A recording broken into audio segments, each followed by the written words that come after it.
Bonsoir à tous et bienvenue dans ce rendez-vous de l'information sur Culture Radio TV, dont se présente ainsi le sommaire. Opposition du président à la révision de la Constitution, Hassan Seibou ne compte pas rebousser chemin. Lutte contre la fraude à l'état civil, l'ANIP met en place un mécanisme d'alerte. Et pour finir, rétropédalage de la visite au Sénégal du président en exercice de la CEDEAO annoncée lundi. À nouveau, bonsoir. Nous ouvrons cette session d'information avec l'opposition à la révision de la Constitution au Bénin. Le député Hassan Seibou demeure droit dans ses bottes. Pas de marche arrière pour le projet de révision de la Constitution. L'initiateur, le député Hassan Seibou, ne compte pas faire un retour en arrière sur sa lettre de la révision de la Constitution, malgré l'opposition du chef de l'État.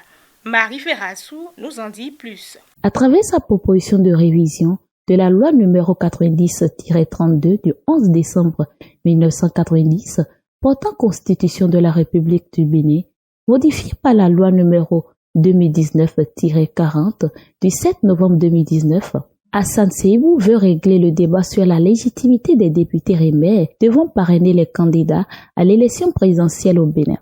Ce débat s'est notamment imposé après l'injonction de la Cour constitutionnelle dans sa décision DCC numéro 24-001 du 4 janvier 2024.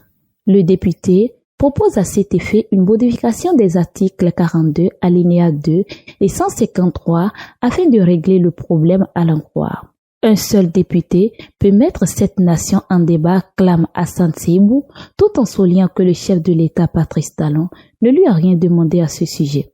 Dans la même logique, face à la presse locale invitée à la présidence de la République sur les questions d'actualité, le président de la République a réaffirmé qu'il n'a aucune intention de briguer un troisième mandat comme cela se dit par une partie de la classe politique depuis l'initiative d'Hassan Seibou.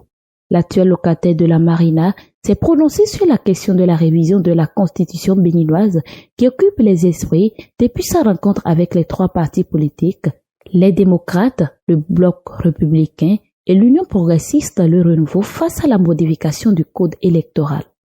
Page société, anarchie dans le rang des policiers au Bénin. Le directeur général de la police républicaine sonne la fin de la récréation. Le directeur général de la police républicaine, Soumaïla Yaya, met en garde les personnels de police qui mettent leurs véhicules ou autres moyens roulants en circulation en violation des conditions particulières de souscription et de renouvellement de l'assurance des véhicules terrestres à moteur en République du Bénin. Suivons cet élément. Les personnels de la police républicaine sont invités au respect de la réglementation en vigueur en ce qui concerne la mise en circulation des véhicules en République du Bénin. Le directeur de la police républicaine appelle également les fonctionnaires dont les véhicules ont des immatriculations étrangères non conformes à accomplir les formalités administratives subséquentes pour obtenir une plaque d'immatriculation nationale. Il met en garde contre toute inobservance des prescriptions en vigueur qui constituerait un manquement grave non toléré au regard du rôle important qui incombe à la police républicaine. Soumaïla Yaya n'a pas manqué de prévenir que les fonctionnaires de police qui persisteraient dans le refus de se conformer à ces instructions s'exposent à des sanctions disciplinaires mémorables. Lutte contre la fraude à l'état civil, l'ANIP met en place un mécanisme de sécurisation. L'Agence nationale d'identification des personnes a procédé à la mise en place d'un mécanisme d'alerte et contre la fraude à l'état civil afin de détecter les cas de contrefaçon et de falsification des pièces d'État délivrées par la structure en charge de l'état civil au Bénin. Suivez le point avec Marie Ferrassou. Identifier, signaler et détecter les cas de contrefaçon et de falsification des pièces d'État délivrées par la structure en charge de l'État civil au Bénin. C'est l'objectif de la création du mécanisme de sécurisation de l'État civil. Pour le directeur des affaires juridiques et du contentieux de l'ANIP, Emmanuel Tonoucoin, cette technique sera utile pour plusieurs acteurs, notamment la police judiciaire, les procureurs de la République et l'ANIP, comme instrument de travail pour pouvoir donner alerte à la fraude.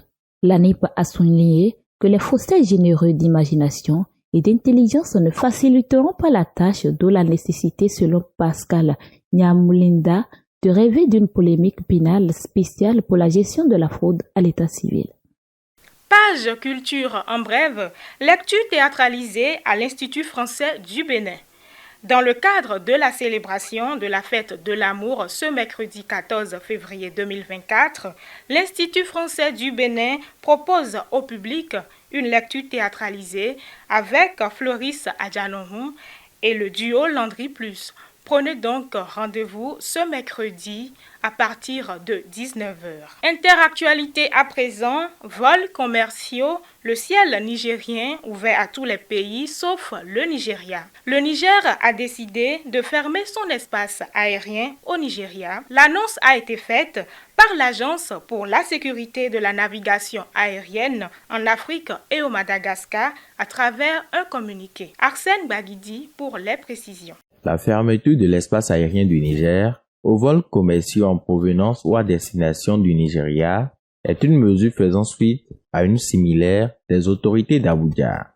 En effet, l'agence de gestion de l'espace aérien du Nigeria, NAMA, avait annoncé la suspension de tous les vols commerciaux en provenance du Niger ou à destination du Niger depuis le Nigeria, ainsi que les vols commerciaux en provenance du Niger et survolant le Nigeria, selon un communiqué en date du 29 janvier. Ainsi, Niamey riposte contre cette mesure en ouvrant son espace aérien à tous les pays hormis le Nigeria.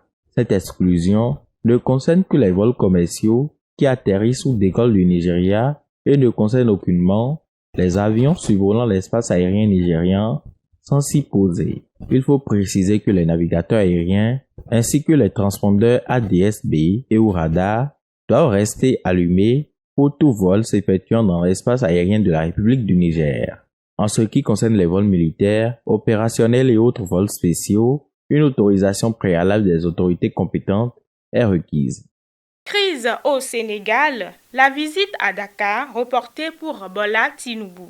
Au Sénégal, la visite du chef de la communauté économique des États de l'Afrique de l'Ouest et président du Nigeria, Bola Tinubu, prévue pour le 12 février 2024, a été reportée sans qu'une nouvelle date n'ait été fixée, selon une source à la présidence sénégalaise. Suivons les détails. 4 morts, plusieurs blessés et 266 personnes déjà arrêtées, c'est le bilan des manifestations contre le report de l'élection présidentielle au Sénégal, initialement prévue le 25 février et repoussée au 15 décembre. Dans ce contexte très crispé, le président en exercice de la CEDEAO devait rencontrer le président Macky Sall dans l'après-midi du lundi dernier.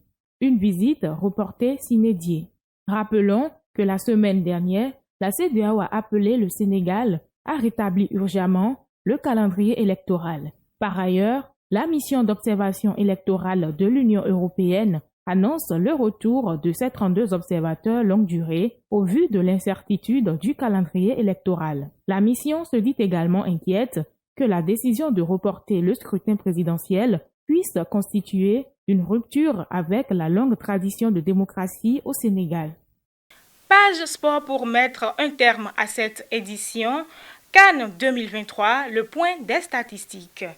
La CAN 2023 a connu son épilogue dimanche dernier avec la finale à travers laquelle les éléphants sont venus à bout du Nigeria. Au terme de cette compétition continentale, Arsène Baguidi nous propose le point des statistiques.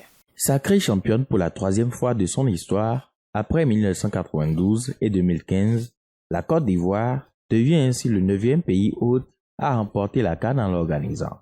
Au thème de cette compétition, les statistiques se présentent comme suit. Meilleur joueur de la compétition, William Trost Ekong du Nigeria. Emilio Nsoué de la Guinée équatoriale est le meilleur buteur avec 5 buts marqués en 4 matchs, tandis que Ronwen Williams de l'Afrique du Sud, l'éléphant Simon Adengra et son entraîneur Imes Faye sont respectivement désignés meilleur gardien, meilleur jeune joueur et meilleur entraîneur. L'équipe fair play de cette CAN est l'Afrique du Sud. 14 passes décisives, 4 buts contre son camp ont été enregistrés avec 117 buts au total, marqués en 52 matchs avec une moyenne de 2,30 buts par match. Sur les 52 matchs, 108 joueurs ont été élus hommes du match une seule fois, tandis que 7 l'ont été 2 fois. Il faut souligner que André Ayou du Ghana et Youssef Moussakini de la Tunisie ont égalé le record de 8 participations en Coupe d'Afrique des Nations. Les deux rejoignent ainsi Rigobert Song et Ahmed Hassan. Ce sera tout pour aujourd'hui. Merci de nous avoir suivis. À demain.